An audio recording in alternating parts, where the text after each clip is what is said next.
Halo, assalamualaikum warahmatullahi wabarakatuh. Saya Fikri dari ST Perbanas Surabaya, Prodi Ekonomi Syariah, ingin menjelaskan tentang bahaya COVID-19 dan penyebaran serta pencegahannya. Pertama ialah, apa sih virus COVID-19 itu?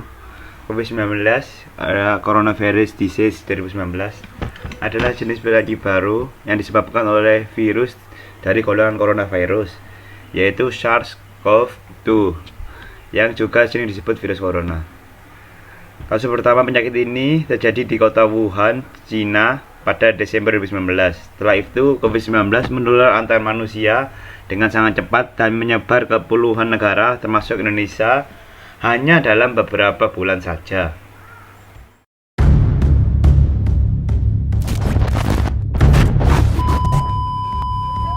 Dua orang di Indonesia resmi dinyatakan terinfeksi virus corona. Emang sejak pertama muncul, jumlah orang yang terinfeksi di seluruh dunia terus naik sangat cepat. Melihat keadaan ini, apa sih yang harus kita lakuin? Tenang, video ini bisa jadi panduan untuk ngejawab pertanyaan ini. Jadi, kita mesti paham dulu kalau virus ini nyebarnya itu lewat batuk, bersin, dan air liur. Lewat sanalah virus corona bisa masuk lewat hidung, mulut, atau mata yang akhirnya menginfeksi tubuh kita. Tapi yang mesti diwaspadai, batuk dan bersin orang yang terinfeksi virus ini bisa nempel di meja, kursi, atau benda-benda lainnya. Sampai beberapa hari ke depan, siapapun yang megang bakal bisa ketularan. Makanya sekarang catat ini. Cara penting untuk mencegah penyebaran virus corona. Buat yang masih sehat, jangan pegang muka. Sering cuci tangan pakai sabun, dan jaga jarak sama orang yang batuk dan bersin. Lalu, kalau kalian mulai ngerasa sakit, buanglah tisu ke tempat sampah tiap habis batuk atau bersin, cuci tangan setelahnya, lalu pakai masker dan rutinlah menggantinya. Terakhir, jangan tunggu parah untuk periksain sakitnya ke dokter. Ya, meskipun sederhana, semua langkah ini sebenarnya udah cukup untuk melindungi diri kita dari virus ini. Yang susah adalah mastiin diri kita dan orang sekitar kita untuk melakukannya. Intinya, jaga terus kesehatan. Ikutin terus perkembangan informasinya dari sumber-sumber terpercaya. Biar makin banyak orang tahu gimana cara ngentiin wabah virus corona, sebarin video ini. Bukan ngebagiin info-info yang mungkin belum jelas kebenarannya. Jangan panik dan tetaplah waspada. Penyebaran virus corona. Penyebarannya yang cepat membuat beberapa negara menerapkan kewajiban untuk memperlakukan lockdown untuk mencegah penyebaran virus corona. Di Indonesia, pemerintah menerapkan kebijakan PSBB atau pembatasan sosial berskala besar untuk menekan penyebaran virus ini.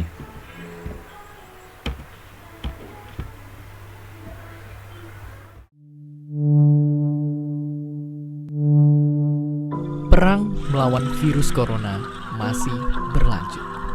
Sampai video ini dibuat, jumlahnya udah naik sampai segini banyaknya. Dan yang lebih menyeramkan, ini masih bisa banget naik berkali-kali lipat kalau kita nggak bergerak sekarang juga. Jadi yang menjadi pertanyaan besar adalah, akan secepat apakah penyebaran virus corona di Indonesia? Kita mesti tanggap. Gubernur Jakarta udah ngelakuin simulasi yang nunjukin bahwa kalau kita nggak bertindak dalam 2 minggu ke depan akan ada 6.000 kasus hanya di Jakarta sendiri. Bayangkan itu baru Jakarta, belum se-Indonesia. Jangan sampai kita kayak negara lain yang juga sekarang kewalahan ngadepin pandemi ini. Jadi dalam keadaan kayak gini, apa yang mesti kita lakukan? Jawaban singkatnya yang paling mudah adalah jaga jarak sosial atau social distancing. Ya, karena data nunjukin dengan ngelakuin jaga jarak dan diam di rumah, penularannya kita lihat bisa turun sangat drastis. Jadi, buat kalian yang punya gejala flu, penting banget untuk ngebatasin aktivitas dan nggak keluar rumah biar nggak nularin orang lain. Tapi nggak cuma buat kalian yang sakit. Kalian yang sehat pun perlu banget ngebatasin segala aktivitas di luar sekarang juga.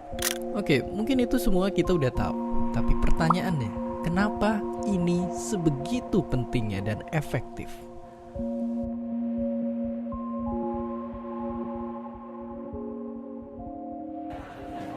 Jawabannya, karena virus corona punya jurus hebat yang bisa bikin dia sembunyi di tubuh orang yang sehat. Yang mengerikannya adalah bisa aja kita sebenarnya udah ketularan, tapi kita nggak ngerasa sakit karena imun tubuh kita kuat. Tapi kenyataannya, begitu kita kontak sama orang yang daya tahan tubuhnya lagi turun, kita bisa nularin virusnya ke mereka. Biar gampang kebayang, lihat ilustrasi ini. Bayangin ini pergerakan orang-orang di luar sana. Coba untuk sementara kita bayangin kalau virus corona ini tiap kena orang baru akan langsung nular. Ya, terlihat mengerikan. Tapi meskipun begitu, kabar baiknya kalau kita udah sembuh dari suatu virus, kita jadi lebih kebal dari mereka. Jadi kemungkinannya ketularan lagi itu sebenarnya kecil banget. Tapi yang mesti kita waspadain kalau kita nggak ngebatesin aktivitas dan kontak fisik, dalam waktu cepet banget bakalan ada banyak orang yang langsung tertular. Beda ceritanya kalau hampir semua orang memutuskan untuk ngelakuin social distancing dan ngebatesin aktivitas dengan diam di rumah aja, laju penularannya bisa jauh kita perlambat seperti yang terlihat sekarang. Tapi ya, tadi semua itu cuma simulasi. Aslinya, virus corona bisa nyebabin jatuhnya korban jiwa. Banyak orang yang mungkin bukannya sembuh, malah meninggal. Jangan sampai kita terlambat dan bikin banyak orang terdampar di UGD tanpa dapat pelayanan atau fasilitas karena jumlahnya terbatas.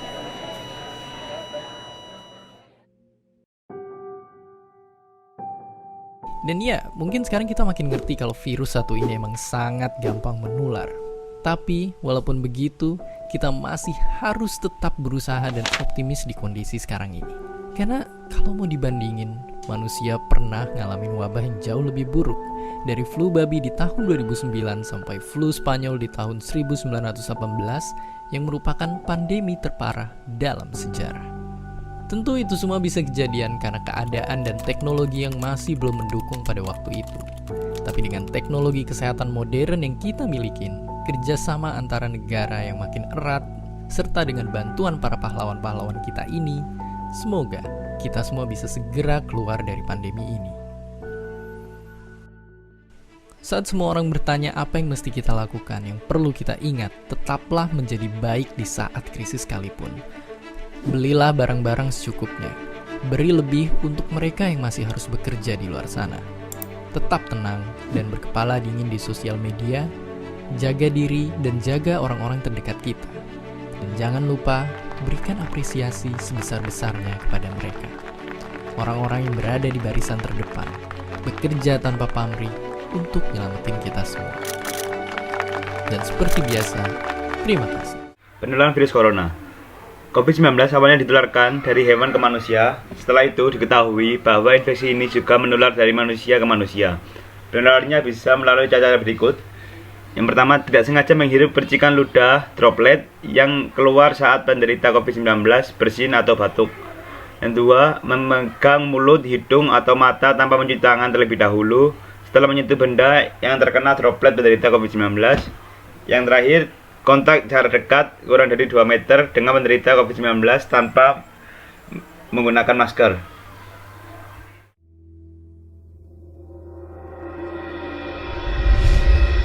Dunia darurat virus corona. Saking menularnya, virus ini udah nyebar ke lebih dari 95% negara. Bahkan jumlah kasus paling banyak udah bergeser sekarang ke Eropa, yang sekarang jadi pusat penyebaran baru virus ini.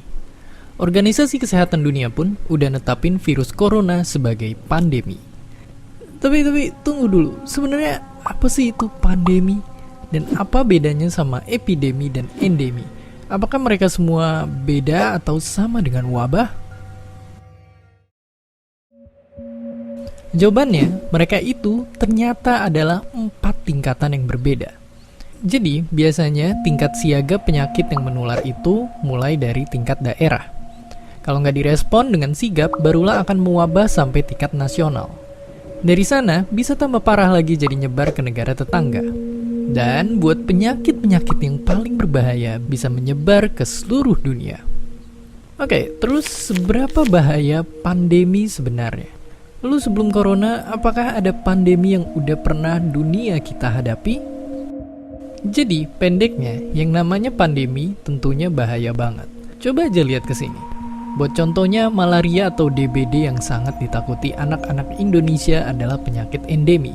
Kalau kamu pernah dengar tentang Ebola yang ramai di negara-negara ini, itu semua baru tergolong epidemi dan bukan pandemi. Lalu, kengerian COVID-19 ada di atas itu semua. Tapi meskipun begitu, virus corona bukan pandemi yang pertama dan nyatanya bukan yang paling mematikan juga. Untuk contohnya, kita pernah dilanda satu pandemi yang saking mematikannya dikenal sebagai Black Death.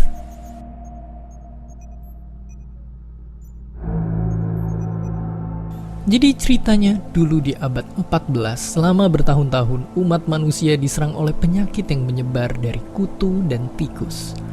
Korban-korban yang berjatuhan tubuhnya berwarna hitam akibat infeksi bakteri. Mereka nyerang kulit dan paru-paru kita yang nimbulin demam, sakit kepala, infeksi paru-paru sampai akhirnya ratusan juta korban meninggal. Ini bisa terjadi karena dulu orang belum tahu kalau ternyata ada makhluk hidup yang tak terlihat yang bernama bakteri. Berbagai macam cara sudah dicoba, tapi semua tak berguna di hadapan musuh asing yang tak kasat mata. Pada akhirnya, memang wabah ini berhenti menyebar. Tapi dalam waktu 4 tahun aja, 1/3 sampai 1/2 populasi Eropa saat itu menjadi korban. Meski ribuan tahun setelahnya orang gak nyangka pandemi kayak Black Death bakal terulang, tapi ada dan dikenal sebagai flu Spanyol. Yang mengerikannya hanya dalam waktu 2 tahun, flu ini menginfeksi sampai 1/3 populasi dunia dan menewaskan 50 juta nyawa, berkali-kali lipat lebih cepat daripada serangan Black Death. Sekarang, ribuan tahun setelah Black Death dan ratusan tahun sejak flu Spanyol merebak, pandemi itu kembali datang di hadapan kita. Sejarah udah nyatetin banyak peristiwa buat kita bisa belajar. Tinggal kita yang memilih untuk mengulangi tragedi atau belajar dari kesalahan dan nyelamatin nyawa orang-orang yang kita sayang. Dan seperti biasa, terima kasih. Gejala COVID-19, gejala awal infeksi COVID-19 bisa menyerupai gejala flu, yaitu demam, pilek, batuk kering, sakit tenggorokan, dan sakit kepala. Setelah itu gejala dapat hilang dan sembuh atau malah memberat. Penderita dengan gejala yang berat bisa mengalami demam tinggi, batuk berdahak atau berdarah, sesak nafas, nyeri dada. Gejala tersebut di atas muncul ketika tubuh bereaksi atas COVID-19.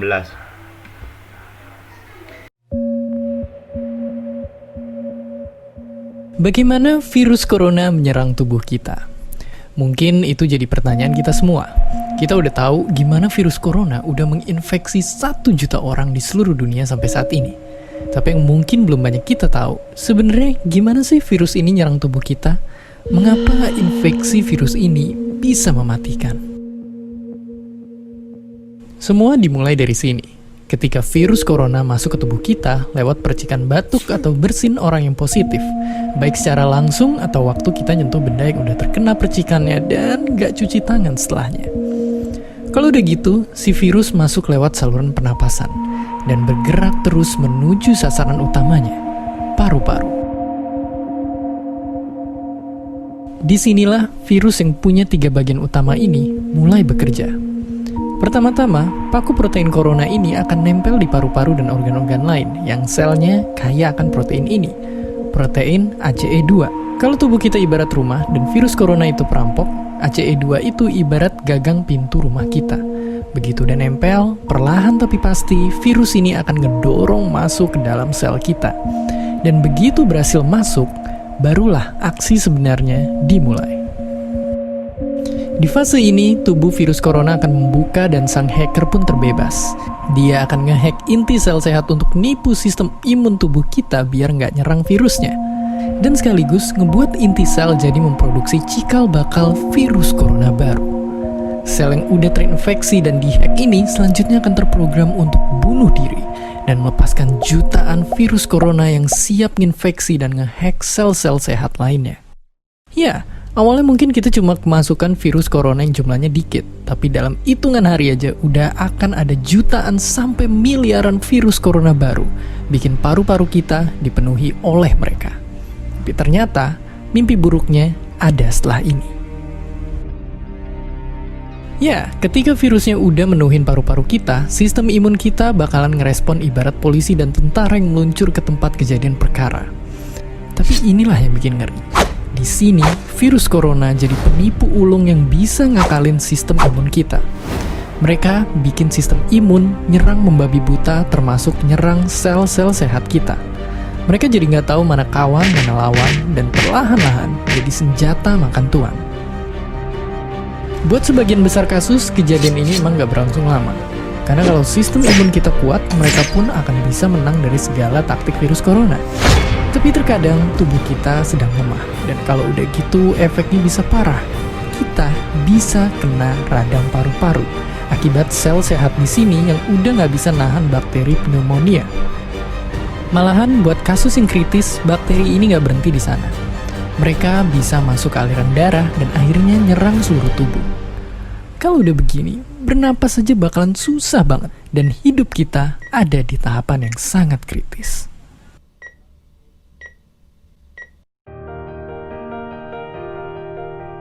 Ya, mungkin dengan fakta-fakta barusan bikin kita takut dan khawatir. Tapi ingat, kita pun punya cara buat memperkuat daya tahan tubuh kita. Makan makanan bergizi. Ya, bukan lagi sekedar 4 sehat 5 sempurna, tapi ikutilah pedoman gizi seimbang yang bisa ningkatin imun tubuh kita. Virus corona bisa parah kalau kita emang sakit, tapi kalau tubuh kita sehat, kita punya harapan untuk bertahan. Dan seperti biasa, terima kasih. Pencegahan COVID-19 ialah dengan tetap menerapkan physical distancing, yaitu menjaga jarak minimal 2 meter dari orang lain, dan juga jangan dulu keluar rumah kecuali ada keperluan mendesak. Yang kedua, menggunakan masker saat beraktivitas di tempat umum atau keramaian, termasuk saat pergi belanja bahan makanan. Yang ketiga, mencuci tangan dengan air dan sabun atau hand sanitizer yang mengandung alkohol minimal 60%, terutama setelah beraktivitas di luar rumah atau tempat umum. Jangan menyentuh mata, mulut, dan hidung sebelum mencuci tangan. Tingkatkan daya tahan tubuh dengan pola hidup sehat. Hindari kontak dengan penderita COVID-19, orang yang dicurigai positif terinfeksi COVID-19, atau orang yang sedang sakit, demam, batuk, dan pilek.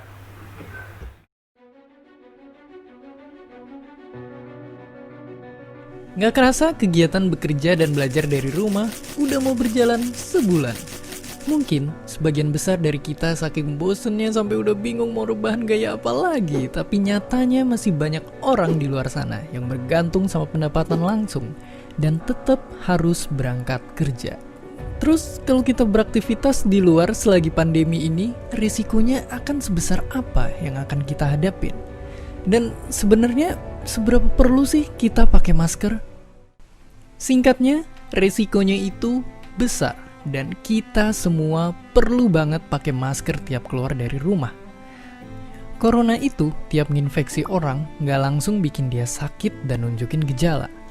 Bisa aja ada orang positif corona yang belum terdeteksi dan nggak pakai masker dan dia nularin kamu di jalan. Atau justru bisa aja kamu yang udah positif tapi belum terdeteksi dan nularin banyak orang di sekitar kamu. Ditambah lagi jumlah tes deteksi corona kita saat ini belum maksimal, yang berarti mungkin ada banyak banget orang positif corona di seantero Indonesia yang belum terdeteksi. Oke, tunggu, tapi apakah benar pakai masker bisa nyegah penyebaran virus ini semua? Ya, walaupun gak 100% efektif, tapi masker bisa banget ngebantu neken penyebarannya. Saking kecilnya ukuran virus corona, sebenarnya masker emang gak bisa ngelindungin kita dari orang yang sakit. Tapi, perlu diingat, gunanya masker adalah ngelindungin orang lain dari diri kita yang mungkin sebenarnya udah sakit. Soalnya, virus corona itu nyebar lewat percikan air liur. dan masker ngebantu banget untuk ngehalangin mereka. Tapi tunggu dulu, bukannya sekarang stok masker udah tipis banget dan penggunaannya juga dikhususin buat cuma para tenaga medis? Ya, itu bener. Makanya, buat orang biasa kayak kita, masker kain yang reusable bisa jadi jawabannya. Tapi layaknya ujian sekolah yang kalau isinya ngasal bisa nggak naik kelas, masker kain penahan corona ini pun kalau bikin yang ngasal malah nggak guna. Makanya pertama-tama, kita mesti tahu dulu bahan apa aja yang bisa nahan partikel-partikel sekecil virus corona, dan sebisa apa mereka nahannya. Terus yang kedua, kita juga mesti pertimbangin kenyamanan bernafas kalau pakai masker berbahan kain. Karena percuma aja kalau pakai masker justru bikin kita susah napas. Dan dari dua pertimbangan itu, para ahli nyimpulin kalau masker kain yang paling oke adalah dari gabungan bahan sarung bantal dan kaos 100% katun. Kemudian yang perlu diperhatiin selanjutnya adalah cara makainya, biar bisa efektif.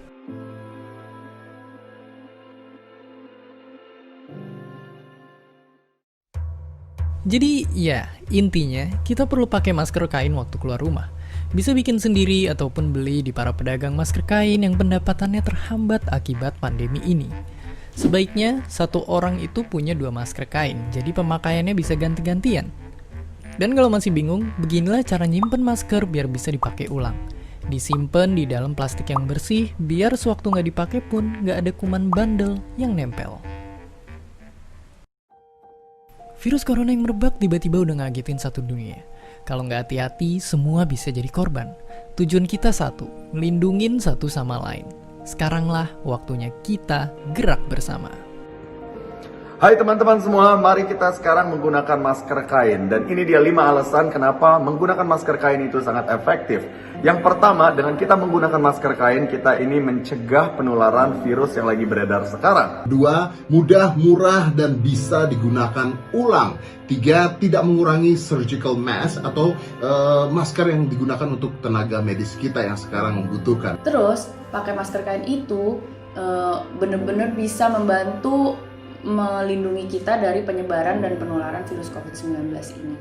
Walaupun cuma homemade, walaupun cuma masker kain, tapi perlindungan dengan kain apapun itu sangat jauh lebih baik daripada tidak menggunakan perlindungan apapun. Nomor 5, ini udah terbukti di negara-negara lain bahwa menggunakan masker kain itu jumlah orang-orang yang kena COVID-19 ini angkanya sudah menurun. So, gunakan masker kain untuk semua. Hai, saya Ruben Onsu, saya mendukung gerakan masker kain untuk semua. Hai, saya Raffi Ahmad. Dan saya Nagita Slavina. Kami mendukung gerakan masker kain untuk semua. Video ini berkolaborasi dengan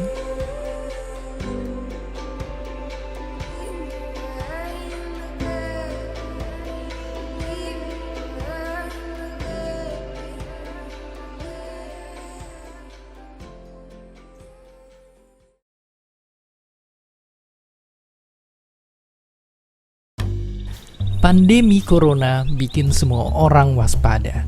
Kalau ada yang batuk-batuk dikit, orang-orang di dekatnya langsung ngeliatin. Dan kalau kita yang batuk-batuk, rasanya jadi langsung ngeri dan curiga sendiri. Walaupun itu semua cuma prasangka. Tapi rasanya kayak nggak enak badan beneran. Apakah jangan-jangan kita juga udah ketularan? Jawabannya tentu kalian harus ke dokter dulu. Tapi kalau kalian ternyata nggak kenapa-napa, tapi masih ngerasa nggak enak badan, bisa jadi kalian lagi ngalamin kondisi yang namanya psikosomatis. Benda bernama aneh ini sebenarnya kondisi yang bikin tubuh kita jadi kepengaruh sama isi pikiran kita sendiri. Biar gampang, contohnya, kalau lagi marah, tubuh kita tiba-tiba memanas dan denyut jantung kita meningkat. Atau kalau lagi stres, bisa aja tubuh ngerespon dengan pusing dan tiba-tiba nggak enak badan. Nah, itulah yang mungkin sedang terjadi dengan kalian. Oke, tahu kan hal itu? Terus gimana cara kita bedain orang yang sakit beneran sama yang sakit karena pikiran? Cara gampangnya, periksa ke dokter lagi. Karena dokter bakalan tahu kapan kita menderita psikosomatis dan kapan kita terkena penyakit lain. Biasanya orang yang ngalamin psikosomatis punya gejala penyakit fisik seperti pegal-pegal atau pusing, serta diiringin sama rasa khawatir yang berlangsung cukup lama. Walaupun sering gak dianggap serius, nyatanya ada orang yang beneran ngalamin kondisi sampai parah banget, sampai-sampai gak bisa ngeliat atau buta selama berbulan-bulan karena perasaan stres yang berlebihan. Ini karena setiap orang punya batasan yang beda-beda ketika ngadepin perasaan cemas. Ya, ini sama aja kayak ada orang yang kuat makan pedas dan ada yang enggak. Intinya, psikosomatis bisa diatasin kalau kita mau jujur dan terbuka sama orang lain. Mulainya bisa dari konsultasi ke dokter dulu atau psikolog. Tapi terus yang penting juga dengan belajar, nenangin, dan ngenalin diri sendiri lewat bermeditasi. Bukan cuma buat yang sedang rasa nggak enak badan, tapi buat semua orang buat jadiin diri lebih tenang. Pengobatan COVID-19 ialah penelitian menunjukkan bahwa COVID-19 dengan gejala ringan dapat sembuh dalam 2 minggu. Namun sebelum Anda mengakhiri isolasi mandiri dan kembali beraktivitas, tetap lakukan konsultasi dengan dokter. Jika Anda didiagnosis COVID-19 dan mengalami gejala berat, dokter akan merujuk Anda untuk menjalani perawatan dan karantina di rumah sakit rujukan. Metode yang dapat dilakukan dokter antara lain memberi obat untuk mengurangi keluhan dan gejala, memasang ventilator atau alat bantu nafas, memberikan infus cairan agar tetap terhidrasi, yang terakhir memberikan obat pengencer darah dan pencegah pengumbalan darah.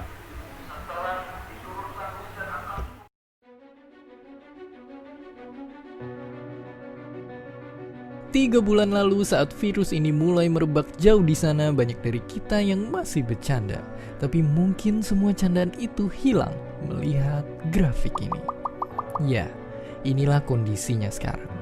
Virusnya menembus batas negara menyebar ke seluruh dunia. Kini para pemimpin negara berkejaran dengan waktu untuk menumpas virus corona. Pertanyaannya, negara mana yang punya strategi paling ampuh untuk lari dari pandemi? Sebenarnya susah juga buat nentuin strategi mana yang dalam tanda kutip terbaik. Ini karena setiap negara punya banyak banget perbedaan, dari penduduk sampai kondisi geografisnya. Tapi biar lebih jelas, coba kita bahas dari 3 negara ini dulu yang sekarang lagi paling dalam tanda kutip terdampak. Jadi bisa kita lihat hampir dari mereka semua sekarang nerapin lockdown. Walaupun kelihatannya tegas, langkah ini diambil karena sebenarnya pemerintahnya kurang responsif sama masyarakatnya yang susah diatur. Oke, tapi sekarang bandingin juga sama negara-negara yang grafiknya udah melandai. Negara-negara inilah yang bisa dibilang berhasil dalam mengatasi pandemi. Oke, terus apa rahasia mereka? Singkatnya, mereka nerapin kombinasi beberapa kebijakan. Kayak cepet nerapin lockdown, ngeisolasi orang yang berpotensi nularin, bikin tes corona yang banyak, cepet dan terjangkau, ngelacak jejak orang yang positif, dan tentu aja punya sistem kesehatan yang memadai. Misalnya kayak Cina. Sebagai tempat awal semua ini bermula, mereka punya strategi yang tegas. Netapin lockdown buat Wuhan dan nyiapin rumah sakit darurat dalam hitungan hari. Seiring kasus meningkat, mereka makin ngebatasin gerak-gerik warganya dan nyuruh mereka buat terus nge-update status kesehatan mereka kalau mau berpergian. Hasilnya, jumlah kasus pun berhasil turun, meski di sisi lain ngorbanin ekonomi dan kehidupan warganya. Beda sama Korea Selatan, mereka ini sekarang jadi sorotan dunia karena mampu ngurangin penyebaran virus corona tanpa ngelakuin lockdown. Kuncinya, cepat dan tanggap. Ibarat teman kalian yang super rajin di kelas, mereka langsung segera mempersiapkan segala sesuatunya sebelum ujian corona ini datang. Dan ketika wabah mulai merebak, mereka udah siap buat ngelakuin tes massal di banyak tempat dan ngumpulin data mereka sedetail-detailnya demi informasiin warganya biar pada siaga. Dan ini berlaku di negara-negara lainnya yang strategi canggih pemerintahnya berhasil nurunin grafik khusus corona di negara mereka setiap harinya. Infeksi virus dan penyakit baru udah hampir pasti akan selalu ada. Tapi seenggaknya dibandingin zaman dulu, sekarang kita punya lebih banyak harapan.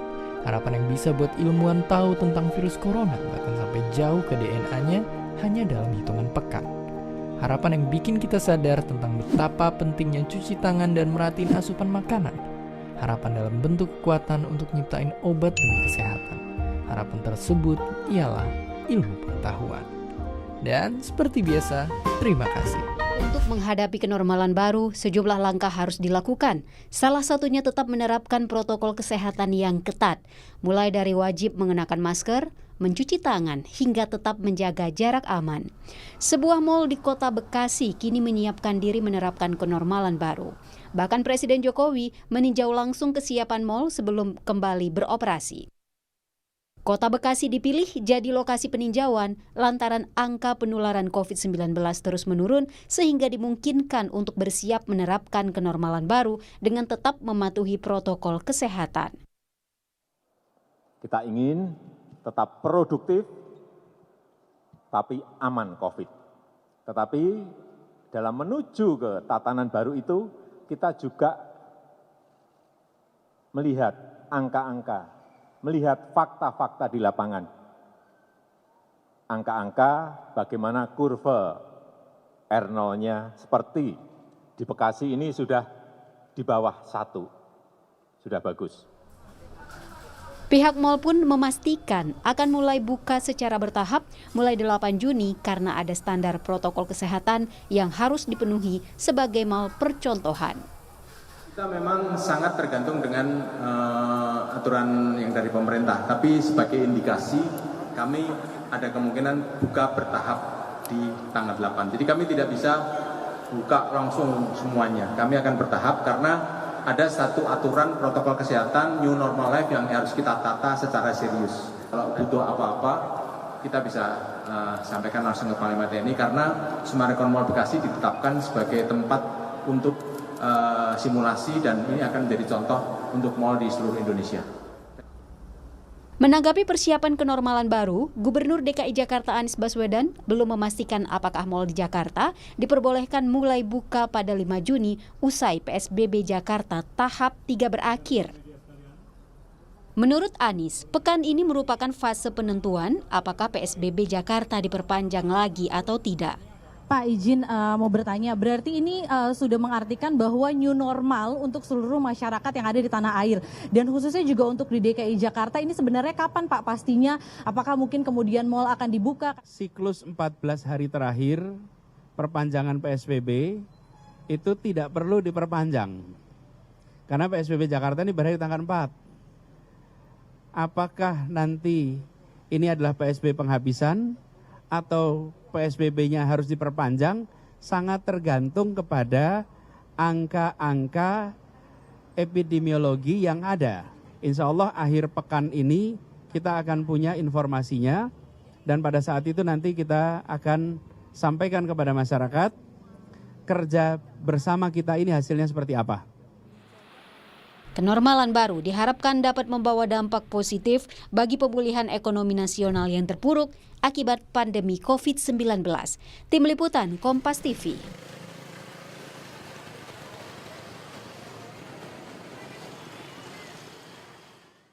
Gugus Tugas COVID-19 menyebut ada 3 indikator suatu daerah dapat menerapkan aktivitas new normal. Pertama yaitu epidemiologi, di mana kasus positif COVID-19 turun selama 2 pekan berturut-turut sejak puncak terakhir.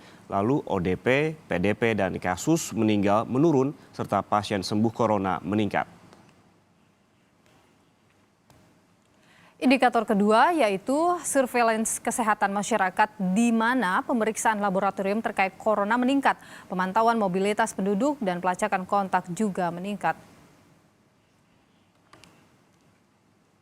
Dan indikator ketiga adalah layanan kesehatan. Indikator ini melihat bagaimana kesiapan rumah sakit seperti ketersediaan tempat tidur dan fasilitas untuk menangani kasus corona.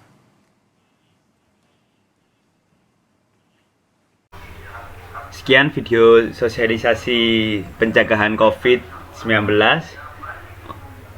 untuk diharapkan untuk seluruh warga Indonesia bisa dapat menjaga diri, menjalankan protokol kesehatan yang sudah dianjurkan, mentaati peraturan agar kita dapat membantu pemerintah untuk memutus rantai COVID-19 ini di Indonesia ya.